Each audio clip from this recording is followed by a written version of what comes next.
Graça e paz, estamos aqui nesse sacerdócio no lar. Quero falar com você nesse dia sobre os nossos propósitos. Deus tem trazido muito essas palavras sobre nós avançarmos nos nossos propósitos. E nós dizemos assim, né? Os propósitos diminuem a frustração à medida em que alinham expectativas e concentram esforços naquilo que Deus propõe. Por causa desse foco, temos também mais eficácia e eficiência nas ações. Então, quando nós temos um propósito, nós alinhamos mais a nossa vida naquilo que Deus tem, porque Deus, Ele não colocou a nossa vida aqui nessa terra apenas para que nós venhamos viver momentos desconectados de um lado para o outro, mas nós precisamos avançar em um propósito, né? Então, Deus tinha algo em mente quando nos criou.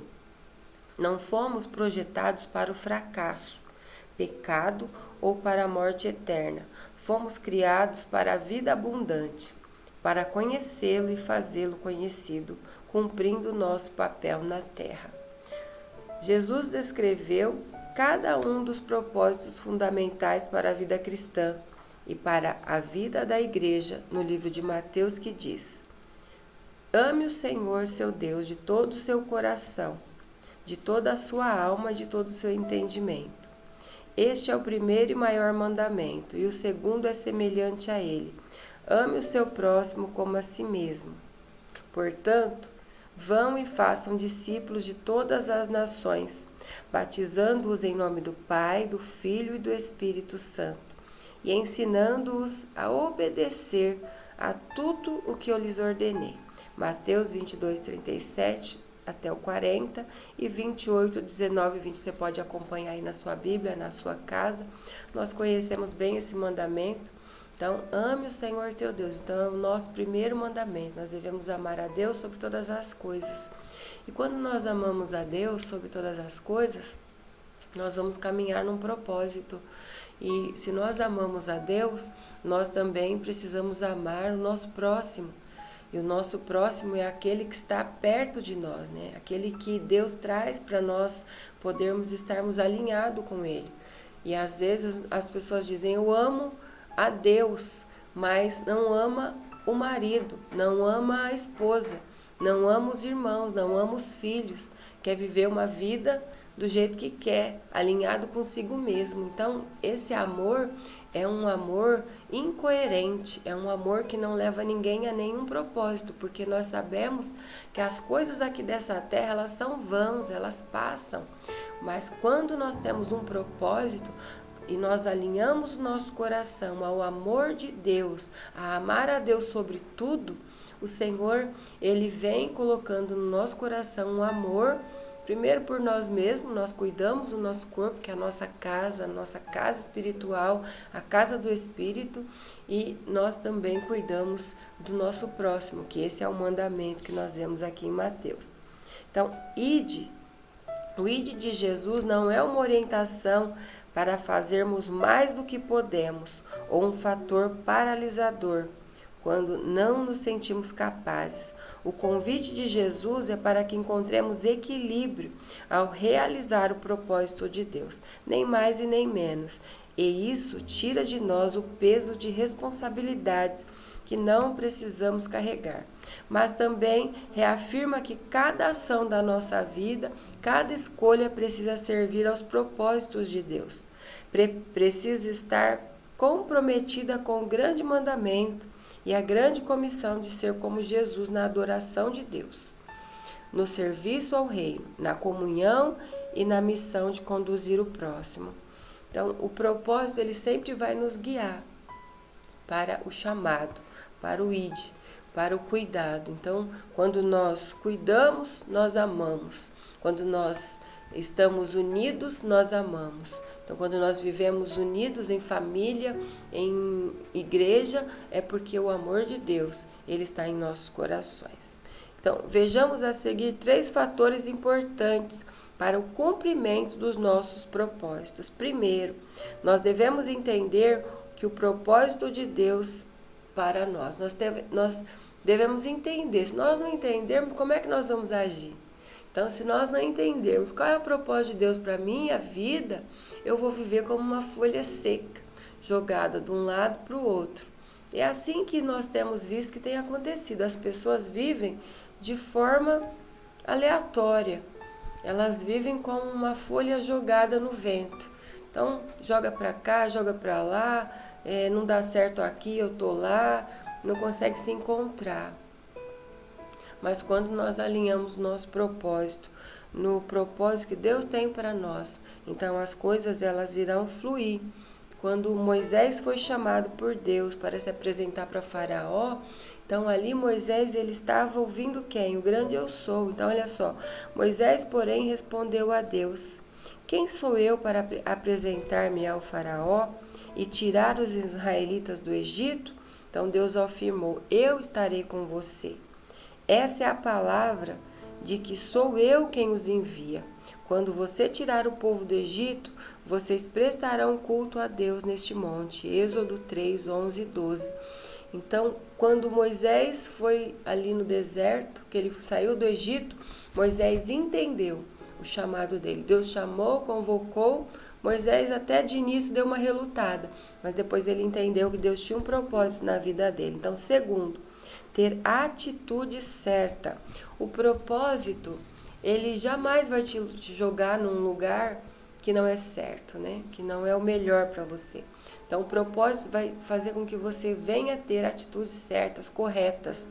Então, Deus, ele quer que nós tenhamos essa atitude. Então, nada façam por ambição, egoísmo ou por vaidade, mas, humildemente, consideram os outros superiores a vocês mesmos.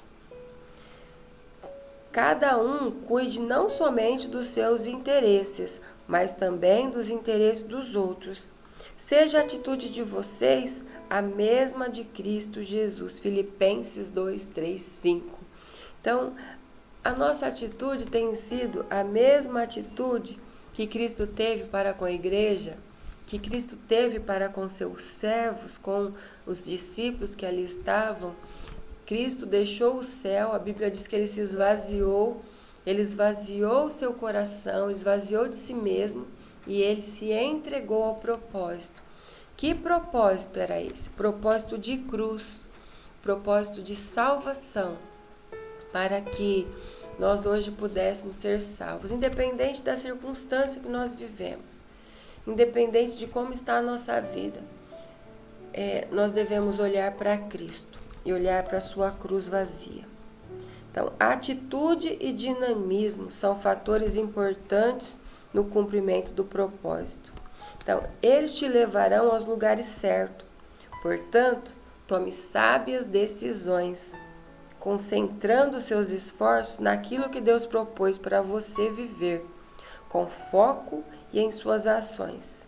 Equilibre suas responsabilidades e crie parâmetros mensuráveis. Alguns propósitos exigem renúncia. Então, se tem propósito, precisa ter renúncia. Quando não há renúncia, não dá certo. Se não houver renúncia para servirmos a Deus, se nós quisermos chegar na igreja e viver da mesma forma de quando nós vivíamos no mundo, não vai dar certo, nós não vamos atingir o propósito. Às vezes as pessoas até querem, né? Elas querem estar no altar, elas querem fazer a obra, mas elas não querem renunciar. Então precisa haver renúncia. Se houver renúncia, o Senhor ele vai se agradar e ele vai marcar a vida dessa pessoa como uma pessoa que ele escolheu, porque quem escolhe é o Senhor, quem chama é ele. Então o Senhor escolhe, o Senhor separa, mas precisa haver renúncia, porque se não houver renúncia, o chamado não vai fluir. A mesma coisa no casamento. Precisa haver renúncia no casamento. Então, quando o casal decide estar junto, precisa haver renúncia, é um pelo outro. Se não houver renúncia, não haverá casamento. Nós precisamos deixar de ter os nossos próprios interesses para unir os nossos interesses do outro, porque se for assim, nem se casa.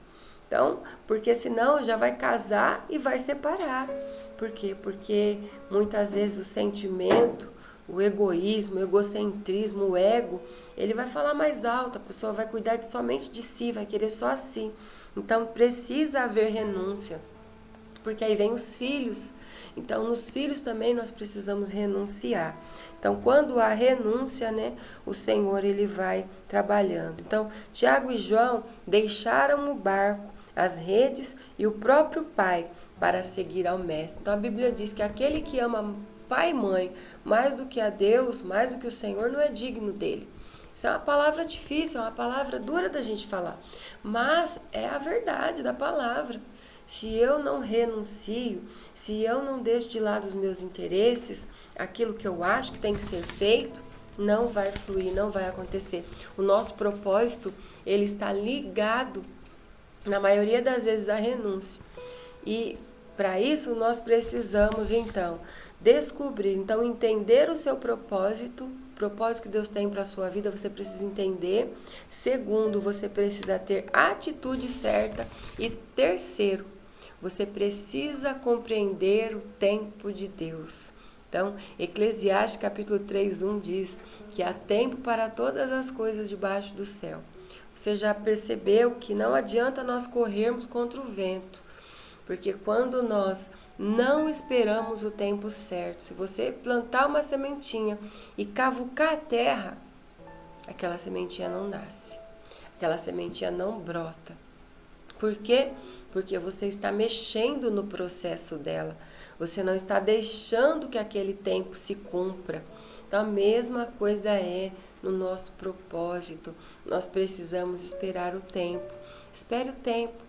Às vezes uma pessoa precisa amadurecer, os filhos precisam crescer um pouco mais para entender o que você quer para eles, o sonho que eles sonham, precisa se unir ao seu sonho.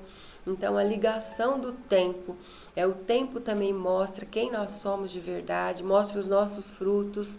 O tempo, ele se cuida, se encarrega de todas as coisas. Não adianta nós querermos viver cavucando nada. Se nós cavucamos a semente, matamos. Se nós tiramos a borboleta do casulo, ela não sobrevive, ela não vai voar.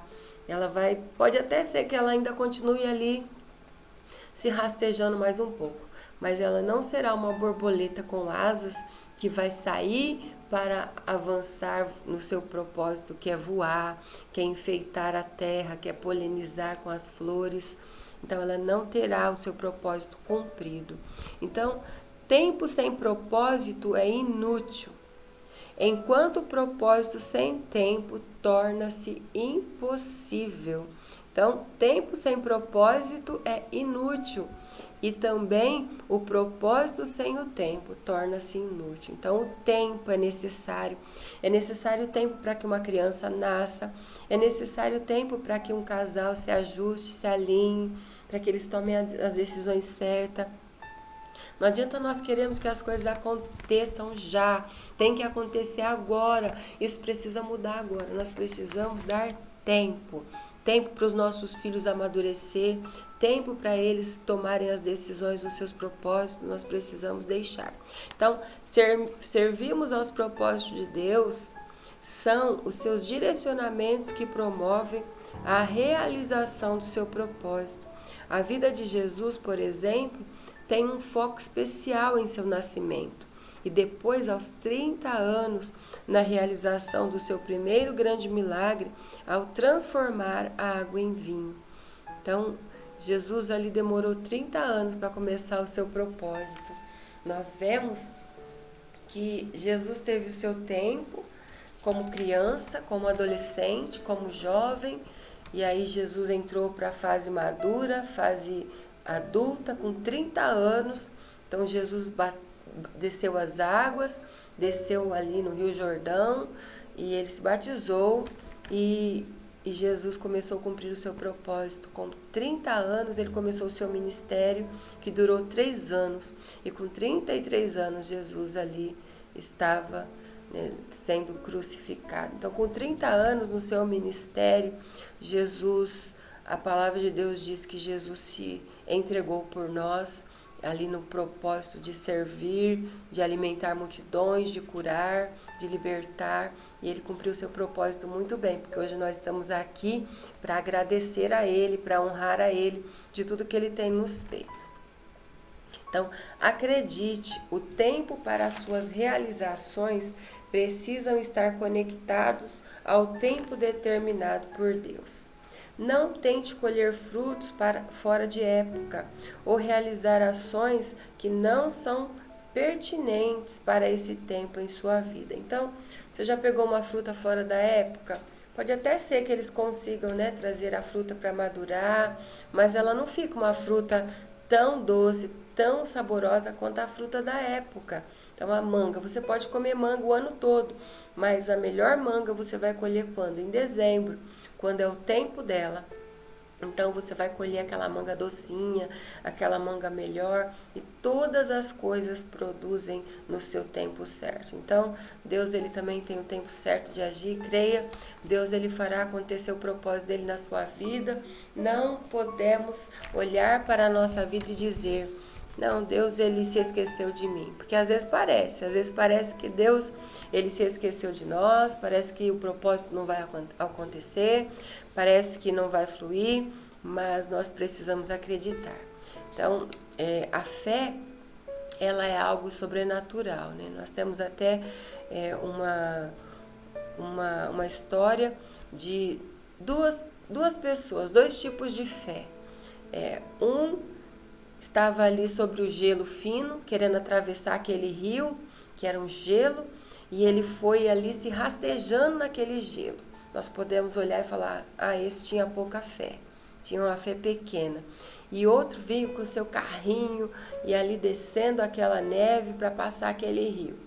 E aí eles até passaram a primeira e a segunda vez, mas a segunda vez que eles foram passar, então o rio já estava mais fino, aquele gelo estava mais fino.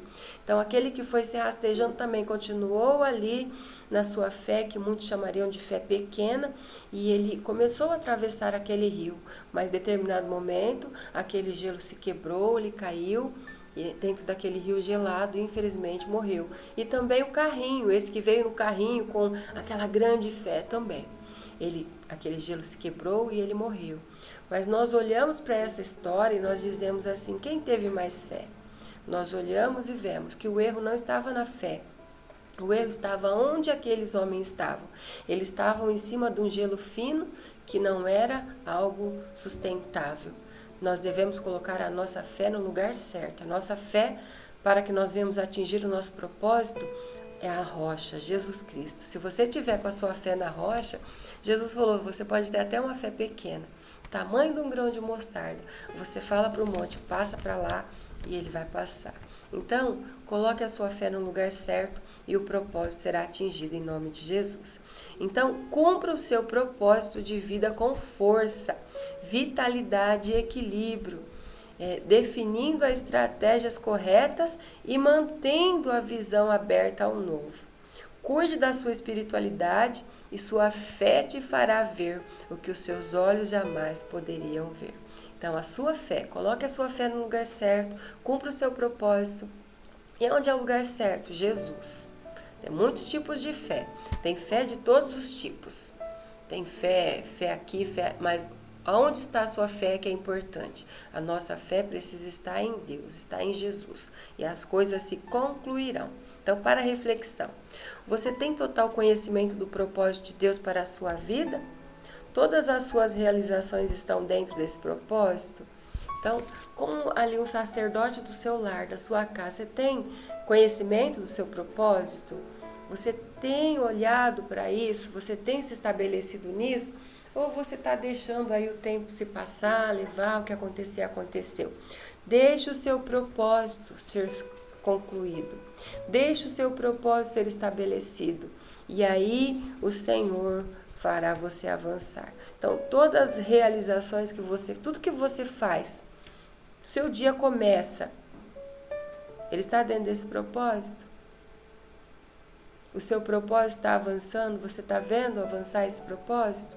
O Senhor fará acontecer. Então, para a oração, ore para que Deus te livre do egoísmo e materialismo, para que Ele te dê sabedoria e alinhe seu coração com os propósitos dele.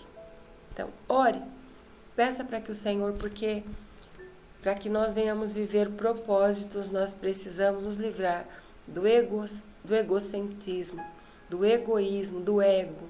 Porque se nós formos girar em torno do ego, nós pereceremos. Por quê? Porque não vai sobrar nada. Todas as coisas dessa terra vai ficar aqui. Se nós não desfrutarmos dos momentos que Deus nos proporciona com a nossa vida, com a nossa família, com aqueles que o Senhor tem nos emprestado, então tudo girará em torno do mundo vazio.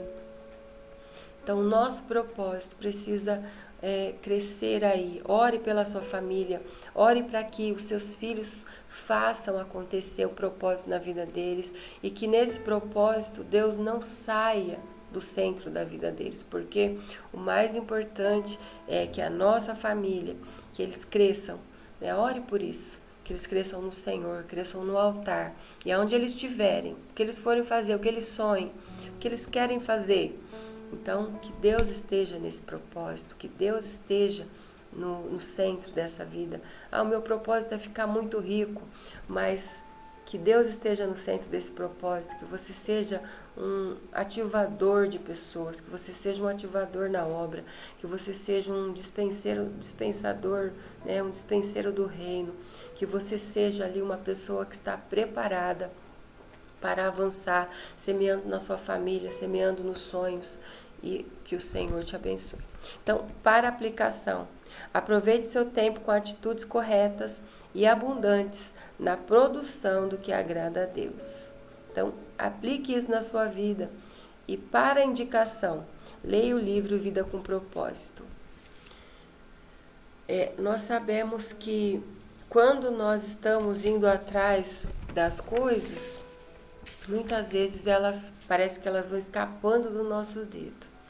Então, quando nós buscamos ali todas as coisas, a Bíblia diz que quando nós buscamos o reino em primeiro lugar, todas as coisas nos é acrescentado. Então, busque o reino em primeiro lugar e a sua justiça, e o Senhor acrescentará todas as coisas na sua vida, e o seu propósito será abundante, em nome de Jesus. Então, nós estaremos orando agora, vamos fazer essa oração, para que o Senhor, essa oração que foi nos indicada aqui, né? Para que o Senhor nos livre do egoísmo, do materialismo, para que Ele nos dê sabedoria e alinhe o nosso coração aos propósitos dEle. Senhor, aqui nós estamos nesse momento, nós pedimos a Ti nesse sacerdócio no lar, que o Senhor nos dê sabedoria, que o Senhor alinhe o nosso propósito ao Teu propósito, e que o Senhor, meu Deus, possa fazer a sua obra abundante nas nossas vidas. Tira da nossa vida todo o ego, todo egoísmo, todo egocentrismo. Arranca, Senhor, do nosso meio tudo aquilo que nos faz, Senhor, diminuir. E, ó Deus querido, que nós venhamos crescer, mas no Senhor, e que nós venhamos avançar no Senhor, que os seus propósitos sejam ligados, Senhor, nos corações, que as famílias sejam abundantes, que os sacerdotes sejam, Senhor querido, no lar abençoado, que eles possam frutificar, fluir. E, ó meu Pai, nos dê estratégias, nos dê sabedoria, uma mente limpa, para que nós venhamos receber ideias, que o Senhor dê ideia para os jovens, ideia para os adolescentes, que eles cresçam no Teu altar. Senhor, em nome de Jesus, que eles não escolham um caminho que vá separá-los do propósito. Mas, Deus, que nós venhamos ter o nosso propósito alinhado à Tua vontade. E, ó Deus, nós oramos aqui também pelos enfermos. Tem misericórdia, Pai, daqueles que estão hospitalizados, que não podem ter ninguém do lado, Senhor. Que a Tua misericórdia alcance os seus corações, que eles se lembrem da Tua palavra, que mesmo que eles estejam ali, Senhor, hospitalizados, que eles se lembrem da Tua palavra, que eles se lembrem, ó Deus, do Teu amor, da Tua presença, que eles sejam guardados em nome de Jesus. Amém, amém. Amém? Que Deus te abençoe e que você continue orando para as pessoas que estão necessitando aí, estão internados, estão precisando da nossa oração. Continue orando e manda mensagem aqui para o Ministério Se você souber de alguém, nós temos aí grupo de oração, vamos estar orando por você. Entra nas lives, deixa o nome, nós estaremos orando, amém? E nós temos aqui os nossos dias de culto, nós temos amanhã, né, a nossa sexta-feira, onde nós vamos buscar o sobrenatural de Deus. E vamos confiar que Deus é Deus do impossível. Sexta-feira das causas impossíveis. Sábado nós temos o Awake, sabadão Awake. E domingo, 9 da manhã e 19 horas, vamos celebrar a Jesus.